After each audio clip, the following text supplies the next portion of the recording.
Welcome to the Docs Who Lift podcast, where we distill and simplify the complexities of a healthy lifestyle, exercise, medicine, and weight loss.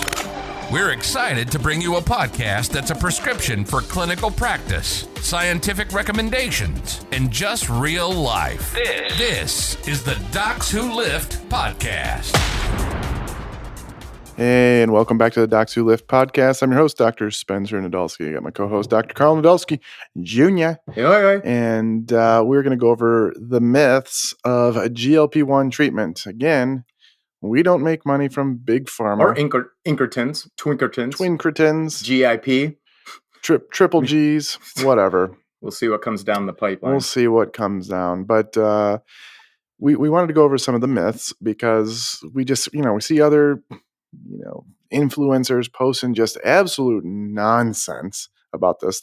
Sometimes they're not physicians, but sometimes they are physicians, which is also, it was even more embarrassing, I think. Yeah. And unfortunately, a lot of physicians who aren't truly specialists in the area, but have a lot of following, which, influencer doctors who pretend to be experts. So they're not. They don't have clearly clinical experience, and they don't have. They clearly aren't reading the literature. So let's go over some of the top ones. I'd say, first of all, I think the top one is these are a short-term, quick fix drug. Boy. This is something that like a lot of the just regular influencer people that are talking about weight loss talk about, like, hey, don't start this because the fitness influencers like. What's her face from Biggest Loser? Because she's probably one of them that says it. Jillian Michaels.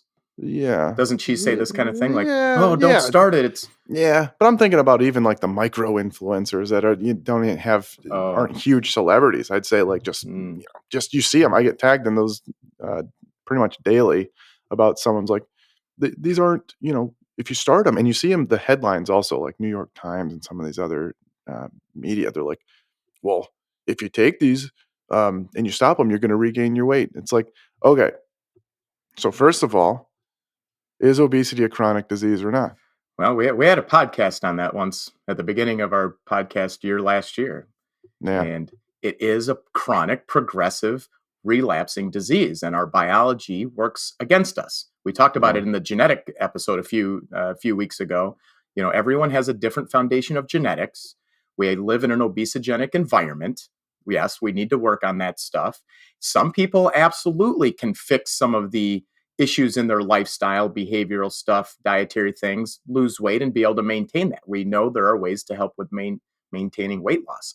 But, the biology is working against people. And and all these studies, every time there's one where they suddenly randomize people to continue the therapy or go to placebo, the placebo group starts to regain the weight. Now, they're not necessarily doing all the extra little things that we would try to be doing from an interventional standpoint.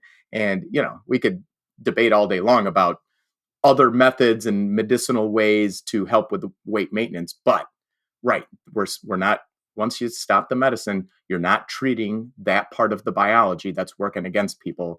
So then it drives weight regain. Yeah. So most people will start to regain the weight. Not everybody. There's small subsets of people that might be able to maintain pretty well. So the gist is these aren't meant to be short-term medicines. They are meant to be chronically taken. This doesn't mean you have to take it for the rest of your life, but most will likely have to take it. I think it's the people that have the genetics and the disease of obesity, likely the people who have struggled most of their life, they're likely going to have to be on it indefinitely. Or something similar or some version of it, or as we're, more research is going to be done on how to, for cost effectiveness and whatnot down the road. But otherwise, that's why these are studied and approved for long-term use. That's what we tell people, right? We say the same thing, I'm sure. It doesn't mean you have to be on it forever, but it is approved for that because of the disease state. Yep. All right. Next one. Well, I would say these are used for vanity weight loss or not. I mean, this isn't really a myth. This is just something we harp on all the time. Yeah. And you see the celebrities using this. Which is unfortunate. Really unfortunate. I just got asked for one of the MedPage Today articles, and it had to do with that whole Wegovy and muscle loss again that we already addressed a couple weeks ago in a podcast. but it was discussed, I think, in my interview with the journalist, and and I said, really, these medications, they are expensive and they are still medicines. Joking a little bit, if they were really, really cheap, would everybody be on them? Yeah, almost. You know what I mean? But it's still medicine, and there is a cost to them. And so if you don't have actual obesity, that is a disease process of excess, abnormally distributed adipose tissue that causes health problems, then you shouldn't take these for all the variety of reasons that it's costly, it's medication. There is a supply issue, obviously, that we know about, and people with more severe disease definitely get the most bang for the buck, very literally, and and in some figurative manners. Yeah. So if you're just using this to fit into your bathing suit or some sort of attire for a wedding, I don't even want to say dress because it can be men too. Oh yeah, absolutely. Not that men can't wear dresses, whatever. I mean, whatever. It doesn't matter. Fitting into some sort of attire. Cosmetic. It's not a cosmetic disease. And, that's actually part of the stigma and bias that's perpetuated for all these years, and why our coverage that we just talked about last week has been an issue. A lot of insurances consider obesity a cosmetic disease, and it just isn't. No. And that's the problem. We got to better educate the public on that. Yeah. Okay. So not for short-term use. You might be able to get off of it. Not for vanity use. Must have the disease of obesity. What about, here's a good one. These drugs are used only for diabetes, type 2 diabetes, and we shouldn't be prescribing them for anyone else. Right. So, that's a frustrating myth that has been perpetuated by the media, because I don't think they've had the right people discuss it. They've had physicians. I know I think even that last article I just told you about, has been mentioned, and there's confusion. So for example, we talk about semaglutide, the molecule that is the weekly GLP-1 receptor agonist. It was initially approved for type 2 diabetes, just like its predecessors. We have several versions of these types of medications, because these medications really do work on several aspects of the pathophysiology of type 2 diabetes, which, by the way, is an obesity-driven disease process with a lot of complicated genetics itself. But in addition to just the glycemic benefits, and I think we'll talk about the heart benefits in a little bit, we talk about how it was shown, all these medications have been shown to improve adherence to nutrition, creating an energy deficit, and weight loss, essentially by work mostly up in the hypothalamus to help people with their appetite and satiety. Well, semaglutide happened to have one of the best results for that. So in addition to type 2 diabetes, where it was approved under the brand name of Ozempic, then, of course, it was approved at a little bit higher dose under the brand name of Wegovy. And I think the whole branding thing, it confuses people too. That's ridiculous. If we only said semaglutide, like we were told to do as med students, nobody would really know the difference. It would just have dosing indication differences. Yeah. So anybody listening, I see this on TikTok, Instagram, wherever, Twitter, I don't care, Facebook. Mm-hmm. If, it really makes me mad because it's like semaglutide, it's used for obesity and type 2 diabetes. If there were a shortage of not Wegovy, so the issue was the pen manufacturing, if I'm not mistaken. Originally, and then it caused a whole cascade of problems. But if there became an issue with the Ozempic pen, and Ozempic went out first, and then all of a sudden those with type 2 diabetes had to use Wegovy, and then there was a shortage of that due to the demand, nobody would have batted an eye if those with obesity couldn't get their Wegovy due to those with type 2 diabetes using the Wegovy more often. But because it's the other way around, the biases are strong. But nobody, like, the thing is, it's the vanity thing too. The vanity weight loss prescribing is, I think, is the real issue here, and not those with obesity who truly need the medicine because it's a therapeutic medicine indicated. Okay. Well, and it goes back to that spectrum of severity of disease. I was saying people with more severe disease of obesity, not by weight or BMI, but by complications. So, type 2 diabetes is a complication of obesity that does need therapy. Type 2 diabetes, especially with atherosclerotic heart disease, has even more reason to be on these medications, whether it's Ozempic or Wegovy. It doesn't matter because it's the same medicine. And they both actually come at very similar doses. So sometimes we just give them whatever the insurance will cover. But as you go down that severity, metabolic syndrome, pre-diabetes, those patients are also at very high cardiometabolic risk of type 2 diabetes and heart disease. So they also get a lot of benefit for the buck. The lower the risk, the lower the severity of the disease, the less the benefit, all the way down to those who don't need it at all, right? Well, we'll find out. We'll find out with the SELECT trial that's coming out. We'll see what happens there.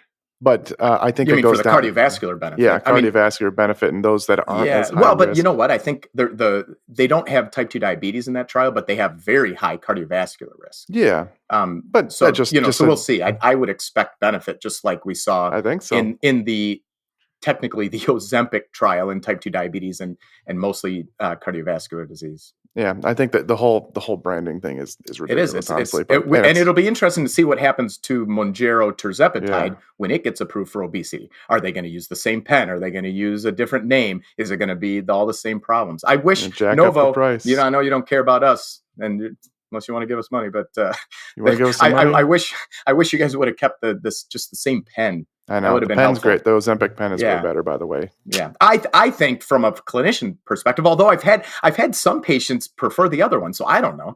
Obviously, I like the in between doses. Yes, honestly. Right. That would be nice. Okay, next one. People say these drugs cause gastroparesis, and they're bad for you. I see this from dietitians on the influencers. They cause gastroparesis. Okay, so gastroparesis is a pathological form of your GI tract and not working as well, not functioning as well with motility. Yeah. It's basically delaying your stomach emptying, and it's not an uncommon complication. I maybe see more than you with a lot of the not only the chronic autonomic dysfunction, type 2 diabetes, but people with type 1 diabetes. Yeah, microvascular. I have some patients that have pretty severe gastroparesis from neuropathy. So these drugs do slow down gastric motility, but it's not causing a pathological gastroparesis. It's a physiological change due to the medicine, but they're not causing gastroparesis. So this is just a little semantics thing. I don't think it's pedantic though, because gastroparesis implies a pathological condition. These drugs do decrease gastric motility, which is more of an effect from the drug that I would say is more physiologic, because that's what GLP-1 does. Anyway, that was a quick one. And I'll say from our perspective, because we do have these people with gastroparesis, we don't withhold these medications from people who have gastroparesis. No. We explain that, hey, just beware that it's going to slow things down anyways. You already have a slow gas. Yep. So we can help nutritionally treat those patients, even better. You know what I mean? Like, we have precautions, we have dietary methods to help minimize the issues from gastroparesis and from the delayed gastric emptying of these medicines. Yeah. Now, one other thing. Have you heard of the small bowel obstruction issue? That's come up. So that's a new, brand new thing. This was a journal out in China, and I don't know. I haven't looked at it in depth. I saw a few of the media out. I've never seen an obstruction. A pathological obstruction from these medicines. Neither have I. But when this got brought up, other people did say. I think some of our colleagues did say they've had some patients. So so actually the reps, they always look to us for like a little bit more in-depth discussion data because they're only allowed to learn certain things. So I looked it up. There was a big. Let's see, what was this? It was from a year ago. It was a big real world evidence observational trial looking at GLP-1 receptor agonists and DPP-4 inhibitors. So for the people out there, the DPP-4 inhibitors are like Januvia. Januvia is kind of the most famous ones. Enzyme that breaks down endogenous GLP. Yeah. And so these are essentially wimpy attempts at keeping your own GLP hormone around longer, but they're very weak and wimpy without a lot of benefit, nor with much side effect, by the way. But in this huge, population, real world evidence, the number needed to harm after 1 year of use was 1,223 for the GLP-1 receptor agonists, which remember, these actually have a lot more benefit and and actually some of the adverse effects compared to the DPP-4 inhibitors. And the number needed to harm was 603 for the DPP-4 inhibitors. So it was twice as much. So it doesn't make that much sense. It's not something I'd worry about for patients. No, I wouldn't. All right. Yeah. Okay. These drugs cause pancreatic cancer. Okay. So that they just haven't been shown to do that. There was it does take a while for cancer to pop right. up. We just don't have any evidence of that. There's no data to show that is the case. There was early concern of acute pancreatitis with these because they do help the pancreas work better, right? And there were some associations. People were concerned. We certainly don't give it to people with active pancreatitis. No. But meta-analyses of all the trials, especially the cardiovascular outcome trials, have not shown increased risk of pancreatitis or pancreatic cancer, which is really good to know. However, I don't know if we should probably mention the gallbladder issues. There's a very small hint, so low numbers, but statistically significant increased risk of gallbladder disease, which of course can include gallstones, which of course can, lead to pancreatitis in itself. So, so there is that. We have seen that in our very large online clinic at Sequence. I monitor everything, and I've had a couple pancreatises throughout our program, and out of like tens of thousands, by the way, people. And it turns out that they were due to gallstones. Interesting. Yeah. And so that statistics from this, from the meta-analysis that was fairly recently published was 1.58% versus 1.19%. So the relative risk was statistically significant, I guess, but those are really small absolute percentages. So, but it's something to think about. If you about. lose weight quickly, you can form gallstones. It's a change in the bile composition, can form the stones. And there, is there a difference in how the gallbladder functions due to the GLP-1? That's being debated, and they're monitoring. But I personally wouldn't worry about it. Just know that maybe there's a risk there. Okay. Ozempic face. Ozempic face. So this got brought up the other day too, and it's been talked about a lot. But when people lose weight, especially those who tend to lose it in your face, people always say, "Well, I lose it here first." Well, yeah, everyone's different about where they store their weight, and it's your face is included. And I've heard plastic surgeons talk about it because I've said, "Hey, I got some issues here," and they go, "Oh, it's because you're too lean." Not humble bragging. My brother had Ozempic face in utero. When we were younger, people used to say, "Man, you look like your face is like a polygon video game," because he had such a chiseled jawline. Mine, I have a little bit fuller of a face. I have some jowls, but I have a slightly nice jawline. His looks like it was literally carved out of a boulder. And so he's had chronic Ozempic. But seriously, there's nothing about semaglutide, tirzepatide, any incretin that is catabolic for any tissue in your face. It's literally from weight loss, and you see it probably more in those doing more vanity weight loss because they don't have as much weight to lose, and then all of a sudden they're going to lose it in their face. So anyway, Ozempic face, it's a nothing. It's so stupid. It's a media buzzword. Okay, what are the other ones? Another real concern that's come up is the whole thyroid cancer deal. Oh yeah. That's a big black box warning. So all GLP-1 receptor agonists in early studies were associated with benign and malignant, what we call C-cell tumors. The C-cells are in the thyroid. They're different than the more common, relatively low-risk thyroid cancers that I see a lot of. And they are the ones that are associated with what we call medullary thyroid cancer. And there's some other rare genetic things like MEN that are associated with that. And it really was in rodents where this was seen. And actually, the expression of these GLP-1 receptors in human C cells is lower than in rodents. And so this hasn't really been shown in humans, other than some nested case control studies recently. And it even showed it for both types of thyroid cancer, maybe some association. But overall, those studies really don't, take into account the right factors, and there's a little bit of a screening bias or a monitoring or what do they call it? Because they're a detection bias, because they're looking for it, and so I'll tell you, from an endocrinology perspective, we're the ones that end up seeing the relatively low risk types of thyroid cancer called papillary thyroid cancer. I'm certainly not worried about those, and that has nothing to do with the black box warning, so that shouldn't stop anybody. If you do have a history of medullary thyroid cancer, which is much more rare, or a family history of MEN2, we're probably not going to give it until we know more safety data, because those are more severe, but they're very rare, and you should know about that.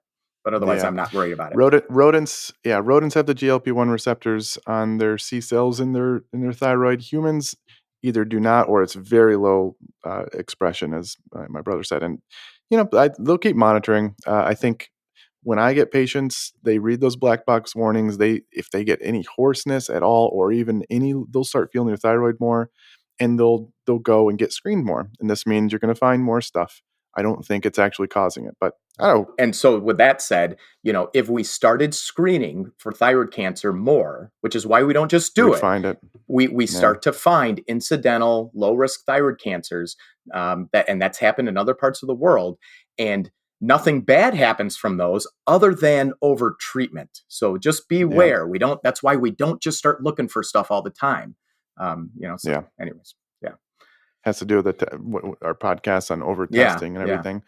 Well, what about the pulse? So our friend, I hate to keep calling out Peter Attia, but he keeps scaremongering people about this stuff. He's the one that brought up the muscle loss with Ozempic, despite the clinical benefits. He's also recently talked about, it's increasing the pulse, the heart rate, and he went on this whole diatribe about how that's bad for the cardiovascular system. Well, and he also said it wasn't really talked about in the literature. And has been. We've known it since I went to medical school in 2007. I started medical school. These drugs came out 2005, 2006, and Byetta, and very shortly after Victoza. It was well known immediately. That was like the most talked about thing. That was the thing. They didn't know if they improved cardiovascular risk, because they were worried about this increase in pulse. That was like the whole worry. So this is almost 2 decades. 2 decades. So semaglutide, very well established. I mentioned the Ozempic cardiovascular outcome trial earlier. The pulse rate in this many, many thousands of people, and for over several years, went up by an average of 2 beats per minute, mind you. So that's couple beats, barely anything. And more importantly, all the clinical benefits panned out, including overall cardiovascular risk reduction. So in high risk individuals, whether you have obesity or type 2 diabetes, I personally wouldn't worry about it. The benefit's going to outweigh the risk. Now, if you're one of these people using it for a small amount of weight loss, and you're a relatively pretty healthy, athletic person, and you notice your resting heart rate and area under the curve heart rate, meaning throughout the day you can get an Apple Watch or whatever that's kind of monitoring your heart rate, and we see about 5 to 10 beats per minute over like the course of the day on average. It's kind of interesting. Yeah, we don't know.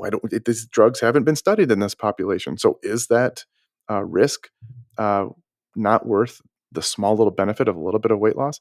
Hard to know in this population. But if you have type 2 diabetes and cardiovascular risk, I would absolutely bet the farm, and we have the data to show the benefit. It's okay. So I wouldn't worry about that if the drug is actually indicated for you. Mm-hmm. Anyway, also for people are like, why is this happening? Well, they thought maybe it had to do with the autonomic nervous system and things like that. They're actually like these GLP-1 receptors on this SA node of the heart, which helps basically start the electricity beats in your heart. So that's what people think it is. Likely the case here. So anyway, kind of interesting. Without harm. I wouldn't really worry about it. Let's see, any other of the big, those are kind of the big ones. Pancreatitis, pancreatic cancer, Ozempic face, lean mass. We already talked about lean mass loss 2 weeks ago. We don't need to harp on that. Lift weights, please. Still. Lift weights. Only take the drug if FDA truly indicated, not for vanity weight loss. These drugs aren't meant for short-term weight loss. Not everybody may need to be on them long-term, but most people likely will if they're on the medicine. I think that kind of covers it. Yeah. Make sure you give us a little share and a review on our Apple or whatever the heck you're listening this. And if you notice any influencer or friends or anybody talking about this, send them this podcast. This should clear up most everything that they need to know. Or maybe we'll get them on the podcast and grill them. Yeah, we'll just start grilling people. Well, that might be good. Yeah. All right. Thanks for listening. This podcast is for entertainment and education and information purposes only. Remember, the physicians on this podcast are not your physician. It should not be considered professional or personalized medical advice. It should not be used to replace speaking with your physician or medical professional to discuss your specific health concerns. The topics discussed should not be used solely to diagnose or treat any condition. As a result, we are not responsible for any unwanted medical outcomes. The views and opinions discussed are of those of the host only and do not represent those of any other entities.